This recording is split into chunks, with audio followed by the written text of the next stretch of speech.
వాజీ news కు స్వాగతం. నేను జ్యోతి. ముందుగా హెడ్లైన్.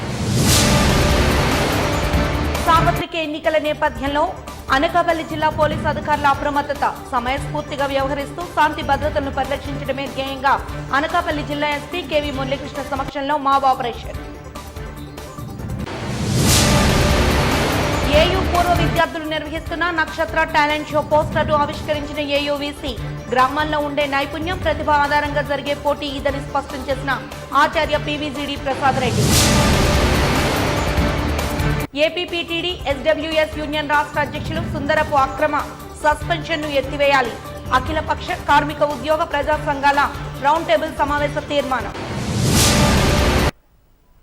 ఇక వివరాలకు వెళ్తే జూన్ 1వ తేదీన ఎగ్జిట్ పోల్స్, జూన్ 4వ తేదీన సార్వత్రిక ఎన్నికల 2024 కౌంటింగ్ ఉన్న నేపథ్యంలో అనకాపల్లి జిల్లా పోలీసు అధికారులు, సిబ్బంది సమయస్ఫూర్తిగా వ్యవహరిస్తూ శాంతి భద్రతలను పరిరక్షించడమే ధ్యేయంగా అనకాపల్లి జిల్లా ఎస్పీ కేవీ మురళీకృష్ణ సమక్షంలో డీఎస్పీ నాగేశ్వరరావు ఆధ్వర్యంలో armed reserve law and order police సిబ్బందితో అనకాపల్లి పట్టణం 4 రోడ్ల జంక్షన్ వద్ద మాప్ ఆపరేషన్ ను, మాక్ డ్రిల్ ను నిర్వహించారు.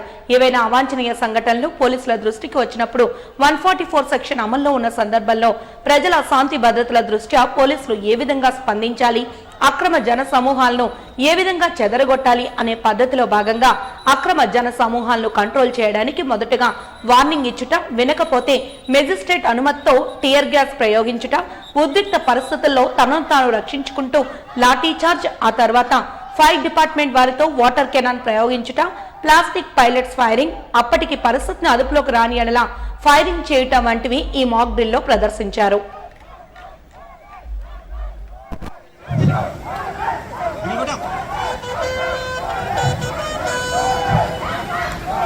ప్రజలారా, మీరందరూ సమావేశంగా గుమిగూడి ఉన్నారు.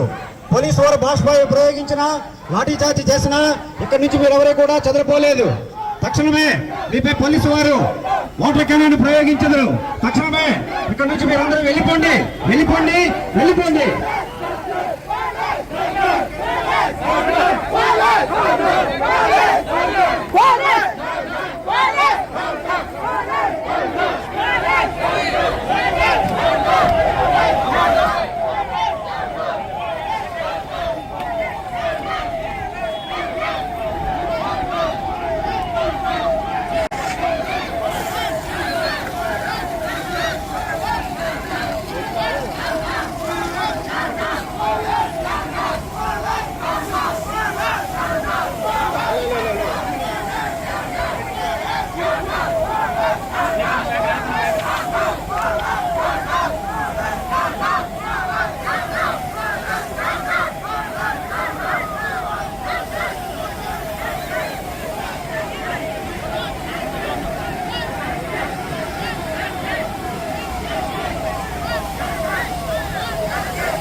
పైకి పైకి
రాష్ట్రంలో ముఖ్యంగా విశాఖలో ఎన్నికలు సజావుగా కొనసాగలేదని హైకోర్టులో పిటిషన్ వేసినట్లు ప్రజాశాంతి పార్టీ అధ్యక్షులు కేఏ పాల్ తెలిపారు.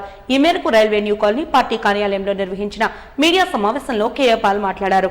ఈ సందర్భంగా ఆయన మాట్లాడుతూ పిటిషన్ పట్ల సానుకూలంగా స్పందించిన హైకోర్టుకు ధన్యవాదాలు తెలిపారు. ఎన్నికల విధులను సక్రమంగా నిర్వహించాలని విశాఖ జిల్లా కలెక్టర్కు ఆదేశాలు జారీ చేశారన్నారు. స్ట్రాంగ్ రూముల వద్ద సీసీ కెమెరాలు ఎందుకు చుట్టుపక్కల ఏర్పాటు చేయలేదని ప్రశ్నించారు. 2019లో ఇచ్చిన వెబ్ లింక్స్ ఇప్పుడు ఎందుకు ఇవ్వడం లేదని అడిగారు. ఒక స్ట్రాంగ్ రూమ్ ఎస్కోట్ లో ఎందుకు పెట్టారంటూ ప్రశ్నించారు. పిన్నెల్లి రామకృష్ణ అనే ప్రజా ప్రతినిధి బ్యాలెట్ బాక్స్ ను పగలగొట్టడంతో పాటు అనేక హింసాత్మక ఘటనలు చోటు చేసుకున్నాయని విమర్శించారు. గతంలో ఎప్పుడూ కూడా ఎన్నికల్లో ఇంతటి దారుణాలు జరగలేదన్నారు. పిన్నెల్లి రామకృష్ణను ఓట్ల లెక్కింపు ముగిసే వరకు అరెస్టు చేయకపోతే కౌంటింగ్ సందర్భంగా పిన్నెల్లి మరిన్ని అక్రమాలు చేసేందుకు ఆస్కారం ఉందని ఆవేదన వ్యక్తం చేశారు. పిన్నెల్ల రామకృష్ణ కదా, ఈవీఎంలు బ్రేక్ చేసినోడిని అరెస్ట్ చేయకండి, ఎలక్షన్ వరకు కౌంటింగ్ దగ్గరికి ఆయన వెళ్ళనివ్వండి అంటే అర్థమేంటి? ఇప్పుడు చేసింది సరిపోలేదు, ఇంకా ఎక్కువ దారుణాలు చేయండిరా. ఇప్పుడు 100 మందిని అరెస్ట్ చేసాం, సరిపోలేదు, ఇంకా 1000 మందిని అరెస్ట్ చేయించండి. ఇప్పుడు ప్రజాస్వామ్యంలో న్యాయం లేదు, ఇంకా ఎక్కువ అన్యాయాలు చేయండి, అవినీతి చేయండి. ఈరోజు వీధి వీధికి నరహత్యలు పెరిగిపోవడానికి కారణం ఈ క్రిమినల్స్ని, పెద్ద క్రిమినల్స్ ప్రొటెక్ట్ చేయడం, పొలిటీషియన్స్ వారికి ఈజీగా బెయిల్స్ రావడం, చట్టం తను పని చేసుకుంటూ పోద్ది అంటాడు. నత్త చట్టం పని చేసుకుంటుంది. ఒరే ఎదవా, చట్టమే తను పని చేసుకొని పోతే నీలాంటి దుష్టులు దుర్మార్గులు బయట ఎందుకుంటారు? దొంగలు, గజ దొంగలు, దోపిడీదారులను. మీ పాపం పండింది, కేఏ పాల్ దేవుడు పంపాడు. దానికి మరొక రుజువు ఇదే. నాకు ఎలక్షన్ సింబల్ ఎవరట, ఫైట్ చేసి తెచ్చుకున్నావా లేదా? స్టీల్ ప్లాంట్ని అమ్మేస్తారట, ఫైట్ చేసి ఆపానా లేదా? ఎలక్షన్ ఫస్ట్ ఫేజ్లో పెడతారట, ఫైట్ చేశాను, 4th ఫేజ్కి తీసుకెళ్ళావా లేదా? అవసరమైతే మరల విశాఖపట్నం ఎలక్షన్ పెట్టిస్తాం, ఎవరినైనా సస్పెండ్ చేయిస్తాం. నేను లెటర్ రాసిన తర్వాతే 3 ఎస్పీలు ఈ రోజు కనుక మొదట చెప్తున్నా, నేను లెటర్ రాశాను, ఎవరిని కళలో కలిశాను, ఢిల్లీ వెళ్ళిపోయాను, రాత్రి 14th చాలా మందిని సస్పెండ్ అయ్యారు. ఆ తర్వాతే ఆంధ్రప్రదేశ్ హైకోర్టులో ప్రజల తరపున, నా తరపున, క్యాండిడేట్ల తరపున రిట్ పిటిషన్ వేసి 126 ఆర్డర్ తెచ్చింది. ఏంటంటే, ఆఫీసర్ మల్లికార్జున్ గారు, డాక్టర్ మల్లికార్జున్ గారు, మీరిచ్చిన లెటర్ స్పిరిటెడ్గా ఇంప్లిమెంట్ చేయండి. ఎందుకు సీసీటీవీ కెమెరాలు వెనకన లేవు, పక్కన లేవు, మెయిన్ వెనక సైడు చుట్టూ లేవు? పాలస్తీన్లో కిలోమీటర్ల గుహలే తవ్వేస్తున్నప్పుడు భూమధ్యలో, మెక్సికోలో 100 కిలోమీటర్లు దాన్ని ఏమంటారు గుహలాది తవ్వుతుంటే స్వరంగం, ఇక్కడ మీకు గోడ పగలగొట్టి గోడ రిపేర్ చేయలేరా గంటలోనే? నన్ను చేయమంటారా? చేసి చూపించమంటారా డెమో? దేశంలో ప్రజలకు జ్యుడిషియరీ మీద నమ్మకం పోతుంది. ఎందుకు అంటే, ఇలాంటి పిన్నెల్లి రామకృష్ణ లాంటి వాళ్ళకి, ఈవీఎంలు బద్దలు చేసినోడికి, అండర్ గ్రౌండ్లో ఉన్నోడికి ఆయన ఏ పార్టీ? 2024 ఎన్నికల ఫలితాలు ఏ విధంగా ఉన్నా రాష్ట్ర ప్రయోజనాలైన విభజన హామీల అమలు, విశాఖ రైల్వే జోన్ సాధన తమ లక్ష్యమంటూ ఏపీ రైల్వే జోన్ సాధన సమితి సభ్యులు జెటి రామారావు స్పష్టం చేశారు. ఈ మేరకు భవిష్యత్ కార్యాచరణను రూపొందించేందుకు జీవీఎంసీ వద్ద సమితి సభ్యులతో కలిసి రౌండ్ టేబుల్ సమావేశాన్ని నిర్వహించామన్నారు. ఈ సందర్భంగా జెటి రామారావు మీడియాతో మాట్లాడుతూ 10 ఏళ్లు గడుస్తున్నా విశాఖ రైల్వే జోన్ ఒక్క అడుగు కూడా ముందుకు వెళ్లలేదని తెలిపారు. రాబోయే ప్రభుత్వం ఏ పార్టీదైనా తాము నూతన ఉత్సాహంతో రైల్వే జోన్ సాధన కోసం పోరాడతామని స్పష్టం చేశారు.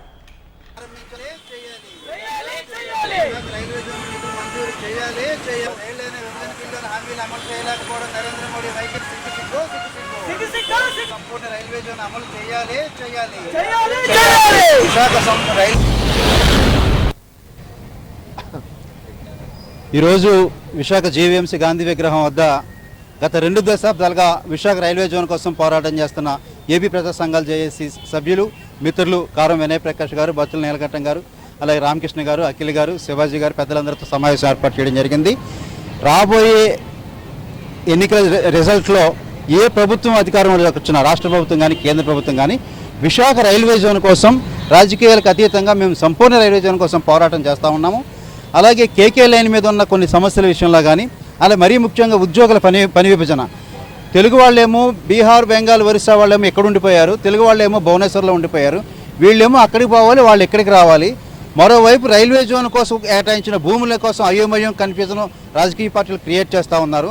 ఇది ఆసరాగా చేసుకుని రైల్వే వాళ్ళు ఏం చేస్తున్నారంటే ఈ రైల్వే భూములన్నీ షాపింగ్ మాల్స్కి, రెస్టారెంట్లకి, ఇతర వాళ్ళకి, ఇతర కార్యక్రమాలకి లీజులకి ఇస్తూ ఉన్నారు. రైల్వే భూములన్నీ చేజారిపోతూ ఉన్నాయి. 10 సంవత్సరాలు అయ్యింది. తల్లిని చంపారు, బిడ్డను బతికించారని పెద్ద పెద్ద కథలు చెప్పిన ఆ పెద్ద మనిషి నేటి వరకు రైల్వే జోన్ సమస్యని పరిష్కరించలేదు, పట్టించుకోలేదు. కాబట్టి ఖచ్చితంగా ఏ ప్రభుత్వం వచ్చినా రాబోయే రోజుల్లో మేము విశాఖ రైల్వే జోన్ కోసం, సంపూర్ణ రైల్వే జోన్ కోసం మేము పోరాటం చేయడానికి మేమంతా సిద్ధంగా ఉన్నాము. అలాగే కేకే లైన్తో కలిపి ఉన్న రైల్వే జోన్ మాత్రమే కావాలని, తెలుగువారిని డిఆర్ఎంగా ఉండాలని, ఇలాగ అనేక ప్రతిపాదనలు ఇచ్చినప్పటికీ విశాఖలో రైల్వే విడిభాగాల పరిశ్రమ కావాలి, రావాలని చెప్పి మేము అడిగినాము, పెట్టినాము, కానీ వాళ్ళు ఇంతవరకు స్పందించలేదు. కాబట్టి ఈ మలిదశ పోరుబాటులో మరో దశ విశాఖ రైల్వే జోన్ కోసం మేము ఏ పార్టీ అధికారంలోకి వచ్చినప్పటికీ కూడా మలిదశ పోరుబాటుకి సిద్ధంగా ఉన్నామని చెప్పి తెలియజేసుకుంటా ఉన్నాను. జేటీ రామారావు, ఏపీ ప్రజా సంఘాలు. ఏయూ పూర్వ విద్యార్థులు నిర్వహిస్తున్న నక్షత్ర టాలెంట్ షో పోస్టర్ను ఏయూ వీసీ ఆచార్య పీవీజీడీ ప్రసాద్ రెడ్డి ఆవిష్కరించారు.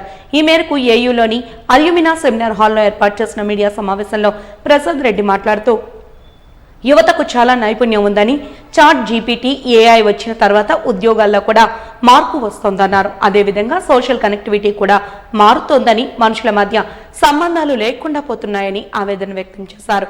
ప్రమాదకర స్థితిలో మానవ సంబంధాలు ఉన్నాయన్నారు. ప్రపంచపరంగా చాలా మార్పులు వస్తాయని, వాటిని దృష్టిలో ఉంచుకుని పాటలు, నృత్యాలు, థియేటర్ ఆర్ట్స్ లో నైపుణ్యతను కలిగించడానికి ఆంధ్ర యూనివర్సిటీ పూర్వ విద్యార్థులు నక్షత్ర అనే సంస్థను రూపొందించారని వెల్లడించారు.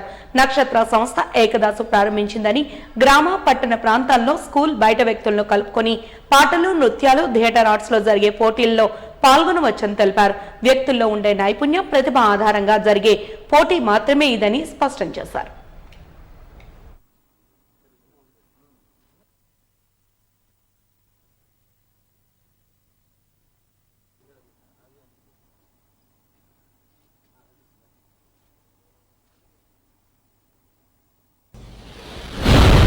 This show, the main purpose of this show is to bring out the talent of the students in the university campus. Andhra University is known for arts. 64 కళలు ఆంధ్ర యూనివర్సిటీలో ఉన్నాయి. అన్ని కళల్లోనూ చాలామంది విద్యార్థులు కానీ, ఉద్యోగులు కానీ రకరకాల కళల్లో నిష్ణాతులైన వాళ్ళు ఆంధ్ర యూనివర్సిటీలో ఉన్నారు. మేము చూస్తుంటాం యూనివర్సిటీలో ప్రతి సంవత్సరం కూడా కొత్త విద్యార్థులు రాగానే వాళ్ళకి ఫ్రెషర్స్ డే సెలబ్రేషన్స్ చేయటం, అలాగే కోర్సు అయిపోయిన విద్యార్థులు వెళ్ళిపోతున్నప్పుడు ఫేర్వెల్ డే సెలబ్రేషన్స్ చేయటం, ఇలాంటి కార్యక్రమాలన్నీ చూస్తుంటాం. ఇలాంటి కార్యక్రమాల్లో స్టూడెంట్స్ చేసే కల్చరల్ యాక్టివిటీస్ని చూస్తే మేము నిజంగా యాస్టానిష్డ్గా ఫీల్ అవుతాం. ఇంత టాలెంట్ ఉందో మన స్టూడెంట్స్లో.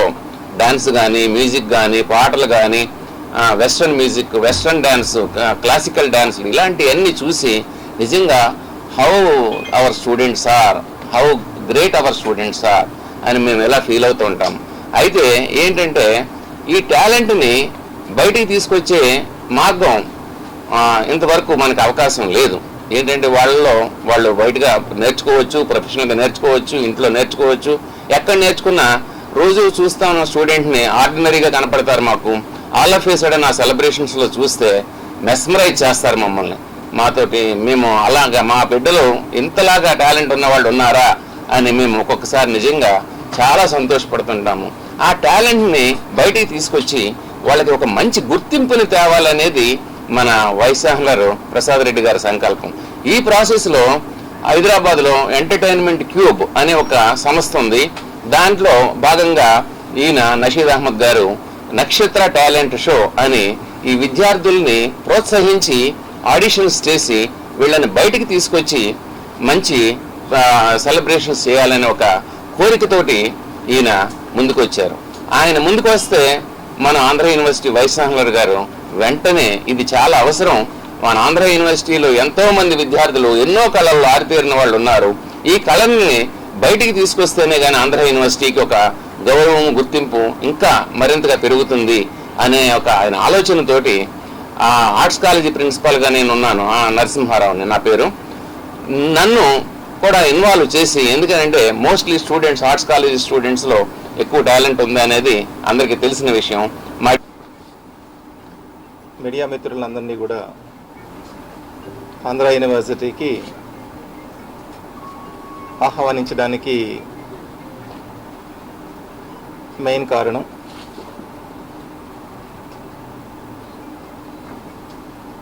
యువత. అంటే యూనివర్సిటీ పరంగా మేము చూసినప్పుడు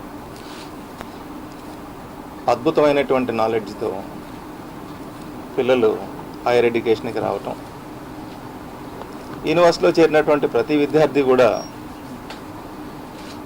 ఉద్యోగం సంపాదించటం, బయటికి వెళ్ళటం అనేది లాస్ట్ 3 సంవత్సరాలుగా మీరందరూ కూడా చూడడం జరిగింది. మీకు తెలిసిన చాలామంది కూడా ఇక్కడికి రావటం, జాయిన్ కావటం, ఏ కోర్సులో చేరినా సరే ఒక ఉద్యోగం తీసుకోవడం, బయటికి వెళ్ళటం, ఇదంతా కూడా మంచి పరిణామం. కానీ సోషల్గా పిల్లలు అది స్కూల్ లెవెల్లో కావచ్చు, కాలేజీ లెవెల్లో కావచ్చు, యూనివర్సిటీ లెవెల్లో కావచ్చు, యూనివర్సిటీ నుంచి బయట జాబ్కి వెళ్ళినటువంటి లెవెల్లో కూడా చూసినట్లయితే సుమారుగా లాస్ట్ 10 years బట్టి నెక్స్ట్ 10 years కూడా ఎలా ఉండబోతోంది అనే విషయం మీద ప్రపంచపరంగా ప్రతి ఒక్కళ్ళు కూడా చాలామంది ఒక రకమైనటువంటి ఆలోచన చేయడం జరుగుతుంది. కాన్సెప్ట్ వాళ్ళు తీసుకొచ్చారు. ఈ కాన్సెప్ట్లో ప్రతి ఒక్కరు కూడా ఎలిజిబుల్.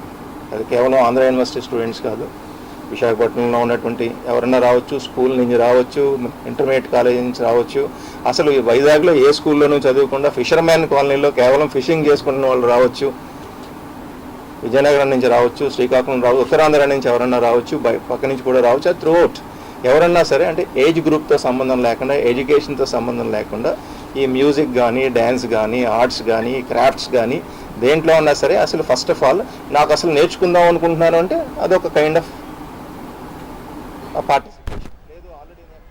జనసేన కార్పొరేటర్ పీతలమూర్తి యాదవ్ చేస్తున్న అన్యాయాలను ప్రశ్నిస్తే తనపై దాడులకు తెగబడుతున్నారంటూ 2024 ఎన్నికల పార్లమెంట్ స్వతంత్ర అభ్యర్థి దేవర శంకర్రావు ఆవేదన వ్యక్తం చేశారు. ఈ మేరకు డాబా గార్డెన్స్ ప్రెస్ క్లబ్ లో నిర్వహించిన విలేకరుల సమావేశంలో ఆయన మాట్లాడుతూ రక్షణ కోసం పోలీసులను ఆశ్రయించినా ఎటువంటి ఫలితం లేదని వాపోయారు.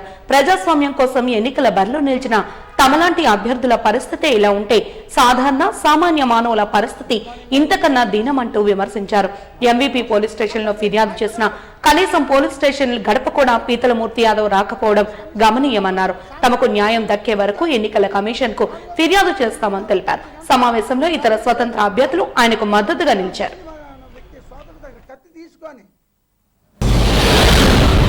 విశాఖపట్నం ఎంపీ అభ్యర్థిగా పోటీ చేశాను. అయితే నేను ఫిల్మ్ మేకర్ కూడా వర్క్ చేస్తాను. నా ప్రొఫెషన్ ఫిల్మ్ మేకర్. అయితే ఈరోజు నేను 22వ వార్డ్ జనసేన కార్పొరేటర్ పీతలమూర్తి యాదవ్ అనే పర్సన్ చేసే అన్యాయాల్ని క్వశ్చన్ చేస్తున్నానని 22/5/2024 మధ్యాహ్నం 12:20 నా మీద వాళ్ళ అనుచరులతో దాడి చేయించాడు. అయితే అదే విషయాన్ని నేను పోలీస్ స్టేషన్లో కంప్లైంట్ పెట్టాను. ముందుగా 100కి డైల్ చేశాను నా ప్రొటెక్షన్ కోసం. 100కి డైల్ చేస్తే వాళ్ళు ఒక నెంబర్ ఇచ్చారు. ఆ నెంబరు పని చేయకపోగా నేను స్టేషన్కి వెళ్ళి కంప్లైంట్ పెట్టాను. కంప్లైంట్ పెట్టిన తర్వాత ఈ రోజుకి ఎవరు స్పందించలేదు. స్టేషన్ నుంచి నాకు న్యాయం అయితే జరగలేదు. అలానే పీతలమూర్తి నా మీద ఎందుకు దాడి చేయించాడంటే అతను చేస్తున్న సెటిల్మెంట్లు, దందాలు, అన్యాయాలు, అక్రమాలు ప్రతిదీ నేను తీసుకున్నానని చెప్పి, అలానే అతను చేసే ఆడపిల్లల్ని డబ్బున్న ఆడపిల్లల్ని ఇలాగా వల వేస్తున్నాడని ప్రతిదీ పేపర్లో ఆర్టికల్ చూసి దాన్ని ఎందుకు క్వశ్చన్ చేయట్లేదు, ఇది లోకల్ న్యూస్లో ఎందుకు వస్తుంది, సిటీ న్యూస్లో స్టేట్ న్యూస్లో ఎందుకు రావట్లేదు అని చెప్పి నేను అతను క్వశ్చన్ చేశాను. అది కూడా నేను డైరెక్ట్గా క్వశ్చన్ చేయలేదు. ఆ పేపర్ ఆర్టికల్ చూసి ఒక సోషల్ మీడియాలో ఫేస్బుక్లో పోస్ట్ పెట్టాను. ఆ పోస్ట్ చూసి నా మీద ఈరోజు 22/5/2024లో మధ్యాహ్నం 12 గంటలకి నా మీద దాడి చేశారు. అయితే అతను చేస్తున్న అన్యాయాలని ప్రశ్నించేందుకే నా మీద ఎలా దాడి చేస్తే, మరి ప్రతిరోజు అతను ప్రెస్ మీట్లు పెట్టి ప్రతి ఒక్కరిని క్వశ్చన్ చేస్తున్నాడు. అలాంటప్పుడు అతని మీద ఎందుకు ఎవరు దాడి చేయలేదు? అలానే క్వశ్చన్ చేస్తే ఎలాగే దాడి చేస్తారా? అలానే ఒక రోజు రోడ్డు మీద బతుకుతున్న తోపుడు పళ్ళు వాళ్ళు పొట్ట మీద కొట్టాడు, ఆ షాప్లో తీస్తాడని చెప్పి జస్ట్ నార్మల్గా నేను వెళ్ళి మాట్లాడినందుకు ఈరోజు మా నాన్నగారు డ్యూటీని కూడా తీసేశారు. దానికి నేను ఏ రోజు అతను క్వశ్చన్ చేయలేదు. మా నాన్నగారు డ్యూటీ తీసినందుకు కూడా నేను అతను క్వశ్చన్ చేయలేదు. ఎందుకంటే ప్రతిదీ న్యాయం జరుగుతుందని నేను పోలీస్ స్టేషన్ చుట్టూ తిరుగుతున్నాను, కానీ ఈ రోజుకి పోలీసులు కూడా నా మీద స్పందించలేదు. అయితే ఒక ఎంపీ అభ్యర్థికి ఇలా జరిగితేనే కనీసం ఎవరు పట్టించుకోవట్లేదంటే సాధారణమైన మనిషి అతని పరిస్థితి ఈ రోజు ఎంపీ అభ్యర్థిగా పోటీ చేసిన నా మీద ఎంత దాడి చేశారంటే ఈ రోజు వాళ్ళ మీద యాక్షన్ కూడా తీసుకోలేనప్పుడు రేపు పొద్దున్న ఇంకెవరి మీద యాక్షన్ తీసుకుంటారు? పోలీసులే వాళ్ళ లంచాలు తీసుకొని ఈ రోజు అతను చేసిన ప్రతి లంచం ఇచ్చి నేను ఎవరి దగ్గరికి వెళ్తే వాళ్ళ దగ్గరికి లంచం ఇచ్చి నన్ను ఆపించేస్తున్నారు, ఎవరిని కలవట్లేదు.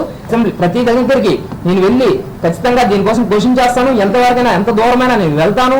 ఎందుకంటే దీన్ని ఎక్కడితో నేను వదిలిపెట్టాను. ఎందుకంటే పీతలమూర్తి యాదవ్ అన్నాడు నా అప్పటి విషయంలోనే కాదు, ప్రతి ఒక్క విషయంలో జోక్యం చేసుకుని వెళ్తున్నాడు. అలానే ఏ రోజు అతను ఎన్ని చేసినా సరే నేను ఏ రోజు క్వశ్చన్ చేయలేదు. కేవలం ఫేస్బుక్ పోస్టులు పెట్టినందుకే నా మీద దాడి చేశారు.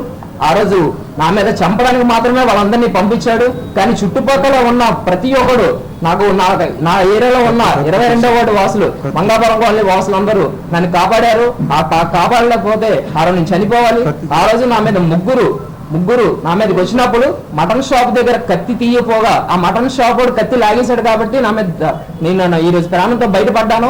అలానే మటన్ షాప్ దగ్గర అతను ఎప్పుడైతే కత్తి తీసేశాడో నా దగ్గర అక్కడ ఉన్న బకెట్ ని తీసి నా మీద ఎసరిపోతే అక్కడ ఉన్న స్త్రీలందరూ కలిసి వాళ్ళు అడ్డేసి నన్ను ఇంటికి తీసుకుని వెళ్ళిపోయారు. ఈ రోజు నేను నాకు అన్యాయం జరిగింది. ఈ రోజు ఎవరు కనీసం నాకు న్యాయం చెయ్యట్లేదు. ఎవిడెన్స్ ఉన్నా సరే ఇప్పుడు కూడా యాక్షన్ తీసుకోలేదు పీతలమూర్తి మీద. అదే పీతలమూర్తి కూడా ఈ రోజు స్టేషన్ కూడా రాలేదు. ఆ ముగ్గురిని మాత్రమే తీసుకొచ్చారు. ఆ ముగ్గురిని తీసుకొచ్చి 324 సెక్షన్ ఎఫ్ఐఆర్ ఫైల్ చేస్తాం, ఇంకా కాంప్రమైజ్ అయిపోయింది నన్ను రిక్వెస్ట్ చేశారు. ఇంత దాడి జరిగితే ఒక ఎంపీ అభ్యర్థి మీద ఇంత దాడి జరిగితే 324 సెక్షన్ పెట్టడం ఏంటి అని ఎఫ్ఐఆర్ కాపీ మీద నేను సైన్ చేయలేదు, నేను చేయనని చెప్పాను. వాళ్ళు రిక్వెస్ట్ చేశారు. అయినా సరే నేను అసలు ఎఫ్ఐఆర్ ఫైల్ మీద సంతకం పెట్టకుండా నేను ఎవరి దగ్గరికి వెళ్తాను, చీఫ్ ఎలక్షన్ కమిషన్ కూడా ఇది నేను కంప్లైంట్ చేస్తాను, ప్రతిదీ నేను మాట్లాడతానని చెప్పేసి వాళ్ళందరికీ తెలియజేశాను. అయినా సరే ఈ రోజు స్టేషన్కి నాకు ఇప్పుడు వచ్చి ఫోన్ రాలేదు. పీతలమూర్తి అనే పర్సన్ స్టేషన్లో అడుగు పెట్టకుండా కేవలం ఒక ఫోన్ కాల్తోనే ఒక ఆఫ్టర్ కార్పొరేటర్, ఆ కార్పొరేటర్ ఫోన్ కొడితే ఇన్ని డబ్బులు కొడితే ఎవడు ఏం మాట్లాడుకుంది ఎందుకుంటున్నా నాకు అర్థం కావట్లేదు. Andhra Pradesh public transport staff and workers federation రాష్ట్ర అధ్యక్షులు సిహెచ్ సుందర్రావును అక్రమ సస్పెన్షన్ ఎత్తివేయాలంటూ అఖిలపక్ష కార్మిక ఉద్యోగ ప్రజా సంఘాల ఐక్యవేదిక రౌండ్ టేబుల్ సమావేశంలో తీర్మానించింది. సుందర్రావు సస్పెన్షన్ ను ఎత్తివేయాలని డిమాండ్ చేస్తూ జగదాంబ వద్ద ఎన్పీఆర్ భవనంలో సిఐటియు ఆధ్వర్యంలో అఖిలపక్ష కార్మిక ఉద్యోగ ప్రజా సంఘాలతో రౌండ్ టేబుల్ సమావేశాన్ని నిర్వహించారు. ఈ సందర్భంగా సిఐటియు నాయకులు కుమార్ మాట్లాడుతూ ఉద్యోగ సంఘాల ఐక్యవేదిక సమావేశంలో ఎస్డబ్ల్యూఎఫ్ రాష్ట్ర అధ్యక్షులు సిహెచ్ సుందర్రావు పాల్గొన్నారనే కారణంతో మోడల్ కోడ్ ఆఫ్ కండక్ట్ ఉల్లంఘనగా పేర్కొంటూ న్యాయ విరుద్ధంగా ఏపీపీటీడీ యాజమాన్యం ఛార్జ్ షీట్ ఇచ్చి సహజ న్యాయ సూత్రాలకు విరుద్ధంగా సస్పెన్షన్ చేసిందన్నారు. ఏపీపీటీడీకి సంబంధం లేని ఒక పత్రికలో వచ్చిన చిన్న వార్తను సాకుగా చూపి ఈ చర్యలు తీసుకోవడం సరైంది కాదన్నారు. ఇది కక్ష సాధింపుతో తీసుకున్న చర్య అంటూ ఈయనతో పాటు తణుకు డిపో ఎన్ఎంయు కార్యదర్శి సుబ్బారావును, బహుజన వర్కర్స్ యూనియన్ రాష్ట్ర అధ్యక్షులు శాంసన్, మంగళగిరి డిపో మహిళా కండక్టర్ పద్మావతిలను కూడా అక్రమంగా సస్పెండ్ చేయడం దుర్మార్గం అంటూ తెలిపారు. మొన్న మే 4వ తేదీ నాడు ఏదైతే ఏలూరు జిల్లాలో ఉద్యోగ సంఘాలు ఎన్జిఓ సంఘాలన్నీ కలిపి ఒక రౌండ్ టేబుల్ సమావేశం ఆర్గనైజ్ చేశారు. అందులో పబ్లిక్ ట్రాన్స్పోర్ట్ డిపార్ట్మెంట్ అందులో వస్తున్నటువంటి సమస్యల మీద వీటి మీద చర్చ అనేది జరిగింది. ఆ చర్చల్లో యూనియన్ రాష్ట్ర అధ్యక్షులుగా ఉన్నటువంటి సుందరయ్య గారు అని చెప్పేసి మనం పిలుస్తూ ఉంటాం. ఆయన ఎస్డబ్ల్యూఎఫ్ రాష్ట్ర ప్రెసిడెంట్ గా ఉన్నారు. ఆర్టీసీలో కీలకమైన బాధ్యతల్లో ఉద్యోగం నిర్వహిస్తూ ఉన్నారు. అన్ని డిపోలను అకౌంట్స్ని ఆడిటింగ్ చేయడం అది ఆయన పని. అటువంటి ఆయన ఆ ఓపెన్ మీటింగ్లో ప్రెస్ వాళ్ళు అడిగిన దానికి సమాధానం చెప్తూ చెప్పాడు, పబ్లిక్ ట్రాన్స్పోర్ట్ డిపార్ట్మెంట్లో విలీనం చేయమని కార్మికులందరూ కోరుకోలేదు, ప్రభుత్వం కావాలని చేసింది, తన యొక్క రాజకీయ లబ్ధి కోసం మాత్రం విలీనం చేసింది తప్ప పబ్లిక్ ట్రాన్స్పోర్ట్ డిపార్ట్మెంట్లో విలీనం చేయడం వల్ల కార్మికులకు ఒరిగింది ఏమీ లేదు, కార్మికులకి అదనంగా కొత్తగా వచ్చినవి ఏమీ లేదు అనేది ఆయన అభిప్రాయం కింద వ్యక్తం చేశాడు. నువ్వు మేనేజ్మెంట్కి వ్యతిరేకంగా మాట్లాడావు కాబట్టి నేను ఎందుకు సస్పెండ్ చేయకూడదు అని ఆయన్ని ఉద్యోగం నుంచి సస్పెండ్ చేయడం అనేది జరిగింది. ఈయన్నే కాదు, ఈ రకమైన స్టేట్మెంట్ను పోస్ట్ చేసినందుకు దాదాపు ఇంకొక లేడీ కండక్టర్ని, ఆ తణుకు డిపోలో ఉన్నటువంటి ఒక డ్రైవర్ని, ఇలా దాదాపు ఈ మధ్య కాలంలో ఆర్టీసీ యాజమాన్యానికి వ్యతిరేకంగా మాట్లాడినందుకు 30 మంది వరకు వివిధ యూనియన్స్ చెందినటువంటి నాయకుల్ని అక్రమంగా సస్పెండ్ చేశారు. అంటే నోరెత్తకూడదు, ఆర్టీసీలో బానిసల్లాగా కార్మికులు పనిచేయాలి తప్ప నోరెత్తి మాకు అన్యాయం జరుగుతుంది, కార్మికులకి సమస్యలు పెండింగ్ ఉన్నాయి, ఈ సమస్యలు పరిష్కారం చేయండి అని ఎక్కడా మాట్లాడడానికి అవకాశం అనేది లేదు. అన్నమయ్య సంకీర్తన గాన ప్రచార భక్త బృందం విజయవాడ ఆధ్వర్యంలో శ్రీ తాళ్లపాక అన్నమాచార్యుల వారి 616వ జయంతి ఉత్సవాలు రెండో రోజు నగరంలోని వేదమాత శ్రీ గాయత్రి సంస్థ నేతృత్వంలో జరిగాయి. 22వ తేదీ నుంచి 26వ తేదీ వరకు ఈ కార్యక్రమాన్ని నిర్వహించనున్నట్లు నిర్వాహకులు తెలిపారు. హెచ్బి కాలనీ నందుగల వేదమాత శ్రీ గాయత్రి సంస్థలో వైశాఖ పౌర్ణమిని పురస్కరించుకుని గత రోజు ప్రారంభమైనటువంటి ఈ కార్యక్రమం 9 నుండి 9 గంటల పాటు సప్తగిరి సంకీర్తనల గోష్ఠ గానాన్ని నిర్వహిస్తున్నట్లు వారు తెలిపారు. సంప్రదాయ వస్త్రధారణతో గాయకులు అన్నమాచార్య కీర్తనతో భక్తులను అలరించారు.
వాజింగ్ న్యూస్ ముగించే ముందు హెడ్లైన్స్ మరొకసారి చూద్దాం.